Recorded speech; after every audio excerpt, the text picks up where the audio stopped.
নমস্কার বন্ধুরা, আজকে আপনাদের সাথে শেয়ার করতে চলেছি আমাদের মায়ের হাতের এক অসাধারণ রেসিপি, মোচার কোপ্তা রেসিপি। এতটাই দারুণ হয় আর অল্প কয়েকটা মশলা দিয়েই যে এত সহজে এত সুস্বাদু রান্না হয় সে ভাবা যায় না। আপনারা নিশ্চয়ই অনেকে অনেকভাবে বানিয়েছেন, একবার এই সাধারণভাবে বানিয়ে দেখুন, একেবারেই অসাধারণ। একবার বানালে বারবার বানাতে ইচ্ছে করবে। চলুন দেখতে থাকুন, ভিডিওটা শেষ পর্যন্ত দেখতে থাকুন আর সহজেই বানিয়ে ফেলুন। মা প্রথমেই কলা মোচা ছোট ছোট করে কেটে নিচ্ছে, ভালো করে সুন্দর করে ছাড়িয়ে। আপনারা কিন্তু বাজার থেকে যদি মোচা কিনে নেন অবশ্যই কিন্তু চেক করে নেবেন, কেন অনেক সময় বাজারের মোচা তেতো হয়, আর এইটা যেহেতু আমাদের বাড়ির মোচা তাই এটা মিষ্টি মোচা। বীজ কলা বা কাঁঠিলে কলা, কাঁচকলার মোচা সাধারণত মিষ্টি হয়। মা মোচা অনুযায়ী 100 গ্রাম ছোলার ডাল নিয়েছিল, সেই ছোলার ডালটাকে ভিজিয়ে রেখেছিল। আপনারা অবশ্যই ডাল দিয়ে চেষ্টা করবেন। এটাকে মোচার কোপ্তা বা মোচার ধোকাও বলতে পারেন। অল্প একটু জল দিয়ে মোচাটাকে ভাপিয়ে নিচ্ছে। আমরা যখন সাধারণত মোচার অন্যান্য রেসিপি বানাই তখন মোচা আগে থেকে ভাপাই না, একেবারে ডাইরেক্ট রান্না করি, কিন্তু মা যেহেতু কোপ্তা বানাবে সেই জন্য মা একটু অল্প করে ভাপিয়ে নিচ্ছে আর সামান্য নুন হলুদ দিয়েছে। দেখুন মোচাটা কত সুন্দর, একটুও জল কালো হয়নি, আর অন্যান্য মোচা হলে কালো হয়ে যেত। এবার কাঁচা ছোলার ডালটাকে ভালো করে বেটে নিচ্ছে। সুন্দর করে মা বেটে নিয়েছে, একদম টাইট করে, একটু জল দেবেন না। আর মোচা সেদ্ধর অর্ধেকটা সেদ্ধ মোচা নিয়েছে বেটে নেওয়ার জন্য, আর অর্ধেকটা সেদ্ধ মোচা রেখে দিয়েছে। এবার একটি ছোট্ট জায়গার মধ্যে এক এক করে সব উপকরণগুলো নিয়ে নিচ্ছে। দেখুন সেদ্ধ মোচা নিয়েছে, আর নিয়েছে সেদ্ধ মোচা বাটা, আর ডাল বাটা, অল্প একটু আদা বাটা, অল্প একটু জিরে বাটা, অল্প কাঁচা লঙ্কা বাটা। আপনারা কিন্তু ঝালটা নিজস্ব পছন্দ অনুযায়ী ব্যবহার করবেন।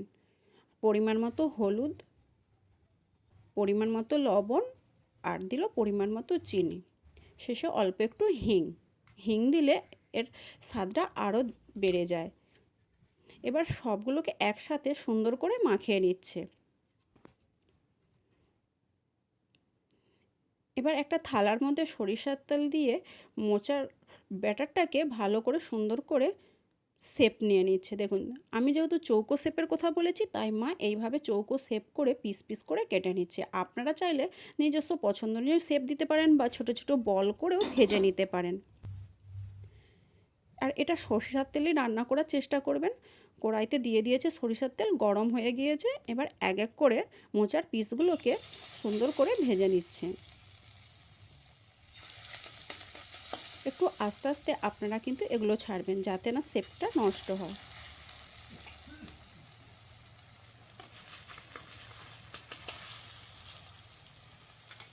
দেখুন মা কত সহজেই এগুলোকে উল্টে পাল্টে লাল করে ভেজে নিচ্ছে। আর একটু সময় ধরে ভাজার চেষ্টা করবেন যাতে ভেতরটাও হয়ে আসে। বাড়িতে অবশ্যই ট্রাই করবেন কিন্তু। দেখুন কতটা লাল করেছে বুঝতেই পারছেন, যাতে ভেতরটাও খুব সুন্দর হয়। আপনারা এই ভাজা অবস্থাতেও এটা খেতে পারেন, আর এতটা দারুণ লাগে খেতে। এবার ওই তেলেই আলুগুলোকে একটু ভেজে নিচ্ছে, অল্প একটু লবণ আর হলুদ দিয়ে।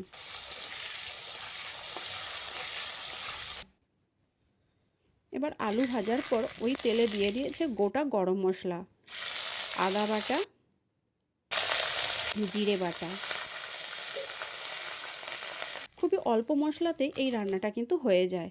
দিয়েছে লাল লঙ্কার গুঁড়ো একটু, আর পরিমাণ মতো হলুদ, পরিমাণ মতো লবণ, অল্প একটু চিনি। বেশ ভালো করে মশলাটাকে কষিয়ে নিয়ে ওতে দিয়ে দিল টমেটো পেস্ট, আর একটু মশলাটাকে কষিয়ে ওতে দিয়ে দিল টক দই। এবার বেশ কিছুক্ষণ কষিয়ে নিচ্ছে যাতে মশলা থেকে তেল ছেড়ে আসে। পুরোপুরি মশলা কষানোর পর ওতে ভাজা আলুগুলো দিয়ে বেশ কিছুক্ষণ কষিয়ে নিচ্ছে। দেখুন কত তাড়াতাড়ি হয়ে গেল। এবার আলুটা ভাজার সময় যেহেতু একটু সেদ্ধ হয়েই গেছিলো তাই অল্প পরিমাণ জল দিয়ে একটু ফুটিয়ে নিচ্ছে।